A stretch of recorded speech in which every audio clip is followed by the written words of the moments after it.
Ayan. Good morning. Yan, good morning, good evening. At shout out sa lahat ng ating mga minamahal na viewers. Dito guys, wala na tayong ligoy-ligoy. No? Shout out muna sa lahat ng aking mga kasama sa Danjoy Kilig Overload. And special shout out kay Ate Leonie of USA. Yan, kay Ma'am Helen Vlog and kay Ma'am Maribeth. Yan, mega love shout out po. Eto na guys, ang topic po natin ngayon ay si Reyna. Na di umano daw. Oh, ay dinala na daw sa St. Luke. Nag-update si Rowena, walang pinakitang picture, walang pinakita na kahit anumang video clip. Nakatunayan ay dinala na sa St. Luke. Daw dinala na. May mga sinasabi pa ditong mayamang sakit. O ano pa? Ito maririnig nyo. Dito lang. At tanong, kinuha ni Melanie, di ba? Kinuha ni Melanie si Reyna sa Kalingap dahil doon ano ay ipagagamot niya sa St. Luke.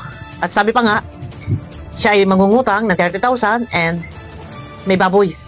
Pero dito, nakakakuha tayo ng update ng mga video clip, mga picture, si Reyna kumakanta, si Reyna sinututuran, and si Melanie bumibili ng cake. Dito kay Rowena. So ngayon, nag-a-update si Rowena, di umano ay dinala nga si Reyna sa ospital. Dito nangangahulugan na si Melanie ay kasabwatan, magkakasabwat. So, dito sa pag-update papuntang St. Luke, matibay na ebidensya na ang mga sponsor at si Melanie ay may sabwata. So, nilinlang ni Melanie ang Kalingap. Ito guys, pakinggan nyo muna, no? At paririnig ko sa inyo, punto per punto tayo. Ayan, meron tayo kasing mic dito para marinig ninyo ng malinaw. Ito. Hi, what's up mga Karina? Kumusta na? Naway nasa mabuti tayong lahat na kalagayan. Hi, what's up mga Karina? Kumusta na? Naway nasa mabuti kayong kalagayan. Oh, yun, ang ganda ng ng himig. What's up mga Karina? Oh, yeah, tuloy tayo. Ngayon, ano nga ba ang resulta ng medical check-up ni Reyna na tuloy? Ano nga ba ang resulta? Ibig sabihin, nagtatanong, ano nga ba ang resulta? So dito kung i-analyze nyo, ano nga ba ang resulta? Ibig sabihin, nagpa-St. Luke na. Ano nga ba ang resulta?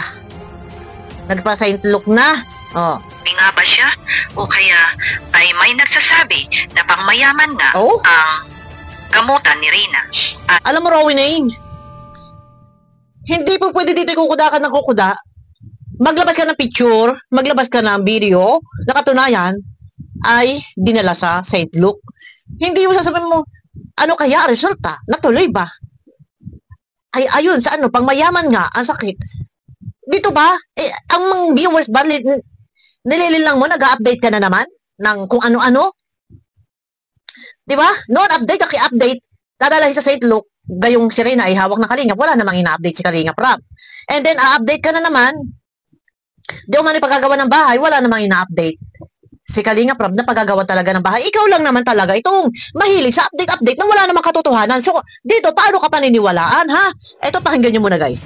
May lunas pa kaya ito? Ulitin natin. O kaya ay may nagsasabi na pangmayaman nga ako? Ewan ko sa iyo. Ulit. Hi, what's up mga Karina? Kumusta na? Naway nasa mabuti tayong lahat na kalagayan. Usapin ngayon, ano nga ba ang resulta ng medical check-up ni Reyna? Natuloy nga ba siya? O kaya ay may nagsasabi na pangmayaman nga ang gamutan ni Reyna? At may lunas pa kaya ito? Sana tapusin nyo ang video na ito at sama-sama nating sundan ang kwento ng buhay ni Reyna. Mga Karina, nakapagtataka kung natuloy nga ba si Reyna sa pagamutan sa St. Luke? Alam mo, ikaw kwento-kwento ka lang eh. Well, kung natuloy man ito, sana for the best ang magiging resulta. At sana, kahit anong mangyari, anuman ang magiging resulta, sana sama-sama tayo. Dito sa iyong thumbnail, nakalagay dito, medical result pang mayaman. May lunas kaya? Dito, ha? Medical result pang mayaman. May pang mayaman, may pang mahirap. Ano ba yung pang mahirap? TV? Ha? Ano yung pang mayaman? Ano yung pang mahirap? Sakit sa baga? Ano yun? Ano yun? Ang dami mong mga inaano dito. Ayaw na nandyan para kay Reyna. Huwag nating kalilimutan na isa sa ating mga munting panalangin. Naway ang mga doktor na titingin o magtitingin sa kanya Dito wala kang kasiguraduhan. Ano, nagbabalita ka lang ba? Nag-update ka ng walang katotohanan? Ha? Mema? Ikaw ginagawa mo lang din content eh, kasabwat ka eh. Kung ikaw mag-a-update, dapat malinaw, may kasiguraduhan. Meron kang sapat na ebidensya, resibo na dinala sa ospital, sa St. Luke, at naando sa St. Luke, ito ang picture, ito ang ano, ito ang video. Ganon dapat pag nag-a-update ka. Oh, sa albularyo lang dinala. Ha? Sa albularyo nyo dinala. Tapos ngayon nasupla kayo ng ibang reaktor. Nareaksyonan kayo ni Kuya Bal. Nasa albularyo nyo dinala at may sakit daw di umano sa bato. Samantalang umalis si Reyna na maganda ang record sa maganda ang record, walang anumang mga dagdag na sakit. Ngayon, may sakit sa bato dahil nareaksyonan kayo tapos ngayon magpapalabas ka ng ganitong balita. Ha? Ay mabigyan sila or ma-find out ang kanyang sakit na naway gumaling ito at may mga gamot ito agad-agad. Naway gumaling ito na agad-agad. Kung magbabalita ka, yung meron ng katotohanan, eh wala eh. Wala ka na ipapakita. Tapos ngayon, hindi mo pa alam kung ano resulta. Hindi pa maintindihan kung nag-St. Luke na nga. Dito may tanong eh, nag-St. Luke na nga ba? Tapos ngayon, nahusgahan mo na agad dito. Medical result, medical result, pang mayaman. At mo alam, kwento mo pagong. O ito. Kay Reyna, na yan naman ang hangarin ng bawat isa na nagmamahal sa dalaga, ang gumaling ito ng... Kayo lang naman din talaga ang naghahangad na kaguluhan, na gumaling na, maayos na, konting-konti na lang. Sobrang inyong pagmamagaling. Nasa loob ng kalingap eh. Paano ito, ha? Yung ginagawa ni Melanie, kinuha sa kalingap, di umano siya magpapagamot. Tapos ngayon, ha? Pasa ng video sa inyo? Gagalingan mo. Dahil ba, sumabog ang balita na di umano si Reyna ay pinaalbularyo. Sabi ng albularyo, may sakit na gamot. Tapos lalantakan mo ng balita ng ganitong pinasaintlok na wala ka namang sapat na ebidensya maipakitang talaga nakasaintlok. Tapos sasabihin mo, sakit ng mayaman? Ano sakit yon? Ano ba ang sakit ng ng mayayaman? Ha? Dapat kinukumpleto detalye mo. Ubusan upang sa ganon ay mamuhay siya ng payapa at may katahimikan at lalong-lalo na payapa ang pamumuhay ni Reyna at may katahimikan. Sa piling ng kalingap, nagugulo lang dahil sa inyo, dahil sa'yo. Dahil sa'yo, kaya nagugulo si Reyna. Ang makapag-aral na nga ito upang sa ganon ay utot mo, nag-aaral yan. Ano mga pinagsasasabi mo? Ano? Ang galing-galing mo naman. Alam mo kaya okay sana eh. Okay yung relasyon ni Melanie sa kalingap. Nagugulo dahil sa panggugulo nyo, panunulsol nyo. No? Katulong sa mga ibang tao at mga kanyang pamilya sa lalong madaling panahon or in the future. Naniniwala ang karamihan na may lunas pa ang sakit ni Reyna. Ito, alam mo ikaw, ang galing-galing mo, magbabalita. Pinanood ko, wala naman. Ang may tanong pa siya doon, natuloy nga ba? Ikaw ang dapat mag-update, mag-alam, mag-research kung natuloy o hindi dahil ikaw yung contact. Bago ka magbalita, siguraduhin mo na totoo yung binabalita mo na wala kang pinakikita sapat na ebidensya dahil lang ba na pumutok ang balita na pinaalbularyo. Kayo lang naman din ang gumagawa ng balita eh. No? Medyo mahaba-habang gamutan, pero umaasa pa rin ang lahat na sana ay magamot na ito sa lalong madaling panahon at sa lahat-lahat ng mga bumabatikos sa pamilya ni Reyna, kay Reyna at kay Mama Melanie. Ewan ko sa iyo, mga bumabatikos, kaya nababatikos dahil sa pangingialam mo. Sa pangingialam mo, kung kayo ay hindi nakikialam, ayos na ayos ang relasyon ng kalingap at ni Ate Melanie. Pero, anong ginawa ninyo? Kagaya ng mga ikinanta ni Founder Ann. Si Melanie sinusulsulan, hindi nagalaw hanggat walang lagay. Ayaw kay Founder Ann. Ganyan ang ginawa ninyo. Ang ganda na paalam ni Melanie, dadalhin niya daw sa St. Luke, kukunin niya siya mag-aalaga. Tapos ngayon, ikaw nag-a-update ng ganito, kayo nakakatanggap ng video, isang malinaw, isang sapat na ebidensya na si Melanie ay nagpasakop sa inyo. Niloko ang kalingap. Yan ang totoo. Tapos ngayon mag-a-update ka? Reyna, medical result. Ay bawas-bawas. Ano kalagay o? Reyna, medical result. Wala man lang question mark. Tinan nyo, ang mga, Reyna, medical result. Oh my God! Pang mayaman. May lunas kaya? Nakuha sa gamutan?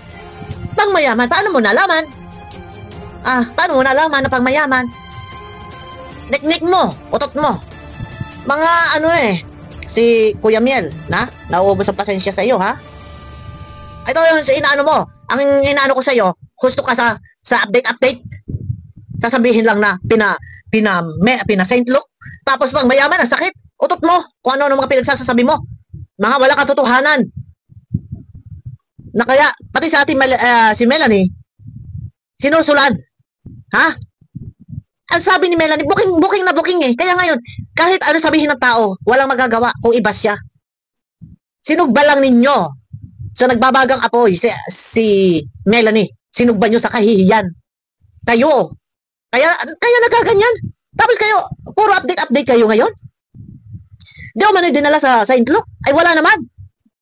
Ha? Nasaan? Oh, kung meron, ngayon din. Ngayon, ha? Hindi aabot ng 24 hours, mag-send ka ng video. Ha? Anong petsa na ngayon? Anong date ngayon? 23. August 23. Ha? Mamaya, bago mag-August 24, mamaya bago maghating gabi, maglabas ka ng video. Ha? Wag edited, ha? Ha? Kagawa ka na paraan. Nako, wala nang maniniwala sa iyo. Nasaan ang pabahay? Nasa sinasabi niyo paggagawa niyo ng bahay. Nasaan? Ha? Yung milyon-milyones na bahay. May mga 3 stories na bahay. May kotse pa. Nasaan? Ha? Bakit may post doon sa social media na pinasa sa akin ni Mayora Naik? Ha? Sa social media. May post sa Facebook na parang sinasabi niyo na kailangan masimulan na yung pabahay. Para ano? Ano ang ibig sabihin? Ikaw, dahil lang na naipasabog, na-reaksyonan ni Kuya Bal yung patungkol sa dinala sa albularyo. Ngayon, mabalita ka dito. Medical result. Yan May Saint Luke, ha? May Saint Luke pa, Pangmayaman. May lunas kaya? Wala ka namang, Diyos ko. Hindi, Rowena, hindi mo na kayang lilangin ang mga tao. Pati si Melanie, okay sana sa kalingap. Kasalanan mo. Ha? Kasalanan mo. Tapos ngayon, pangmayaman sakit? Ano ang sakit ng pangmayaman? Talaga nililinlang mo na lang ang mga tao Pinaiikot-ikot mo na lang yung mga nanonood dyan sa'yo. Ha? Hindi lahat yan ay masulid sa'yo. Nililinlang mo na lang, inuuto-uto mo na lang, Mema. Mema, update ka. Dapat pag mag-update ka ng ganito, sasabihin mo pang mayaman, ang sakit na rin pag mag-update ka ng ganito, may sapat na pruweba, resibo, katunayan talaga na nadala na sa Saint Luke. Wala ka nga mailabas. Tapos ngayon, ano ka na naman. Gusto ka sa kuda. Hindi ko alam kung bakit marami naniniwala pa sa iyo. Tingnan natin. Guys, tingnan natin kung anong kahinatnan. Ang mangyayari dito kay Melanie, parang kay Miley. Sa totoo lang. Ganyan-ganyan. Pinagkaguluhan, pinag-agawan, itinakas, dinala sa Manila. Anong nangyari? Iniwanan, parang basahan. Itinakas ng mga sponsor, pagkatapos iniwanan. Ayun, balik ang kungan. Ngayon, nangungutang-ngutang na doon. Nanluloko na, nagpapanggap ng albularyo. Ganyan na gagawin ninyo. Ha? Tingnan natin, abangan natin guys, kung ano ang magiging resulta ng mga update nito ni Rowena patungkol dito kay Reyna. Kaya, huwag kayo magagalit kung marireaksyonan. Ha? Nasa social media, kung gusto nyo na hindi nare-reaksyonan, gawin nyo privado ang buhay ni Reyna. Dahil kayo, ang mga kasabuatan dyan, at si Melanie, nagpapasa sa inyo ng video. Kung ayaw nyo nare-reaksyonan, huwag magpasa si Melanie ng video sa inyo. Or kung magpasa man sa inyo, huwag nyo ilagay sa social media. Ganun yun. Puro ka kasinungaling na dahil napasabog. Hintayin nyo after 3 months. Ha? Pupuntahan niya ni Kuya Bal dyan after 3 months at nang makita kung ano katatayuan. Ano ang sitwasyon dito ni Reyna. No? Ayun na guys, abangan nyo ako sa akin next video guys. May glove shoutout po sa inyo lahat. Puro siya balita, dinala daw sa Saint Luke, sakit na pang mayaman. Wala naman na ipapakita ng mga picture, ni man lang picture na anino, wala. Kumuha lang ng picture sa Google. At ginawang thumbnail, Mario Joseph ka naman, Rowena. Tapos ngayon sasabihin mo, ha? Yung resulta pang mayaman, paano mo nalaman? Mema ka, Mema. Ayun na guys, abangan nyo ako sa akin next video. Ito naman, nagsasalita lang ako kasi, syempre, si Reyna kasi, nasa piling na kalingap. Ayos na ayos, maganda katatayuan, ginambala, inistorbo, kinuha, sinulsulan si Melanie. O, diba? Syempre, mag-update tayo kasi, produkto na kalingap yan Si Reyna nangingialam sila No? Ayun na guys, abangan nyo ako sa akin next video po. Pakiclick naman guys ng thumbs up. Bye-bye.